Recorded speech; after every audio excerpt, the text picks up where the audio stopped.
Hello বন্ধুরা, আগের video দেখাইলাম উটার ভিডিও দেখাইলাম। এখন যখন উপরের দৃশ্যটা অনেক মজা লাগে। উপরের দৃশ্য কত বড় মান্ডবগড় আছে, এখানেও কীর্তন হয়, অনেক মানুষ জমা হয় এখানে।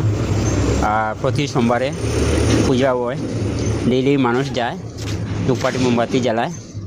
আপনারা যদি কোনোদিন আইন না তে আইয়া দেখতে যাইবা, খুব সুন্দর মন্দিরটা দেখতে আমার মন একবারে ফ্রেশ হয়ে যায় আর কি। কত মজার দৃশ্য। অনেক দিকে চার বাগান আছে, বড় বড় গাছ আছে, দেখতে পারবা। হয়তো ধূপকাঠি মোমবাতি জ্বালাই আইয়া আমরা খুব মজা লাগছে আর কি। আইয়া আমরা মন একবারে শান্তি হয়ে গেছে, খুব কিতা কইতাম, মন পুরা পরিষ্কার হয়ে গেছে কেন আওয়ার পরে। খুব মজা লাগে জায়গাটা। আর চ্যানেলটা আমার সাবস্ক্রাইব করবা বা শেয়ারও করবা, আর অন্যরা দেখার সুযোগ দিবা। বন্ধুরা পরের ভিডিওতে দেখবা, আর এখানে মানুষও করে যেতে পারবা। জাগ্রত মন্দির আছে বন্ধুরা।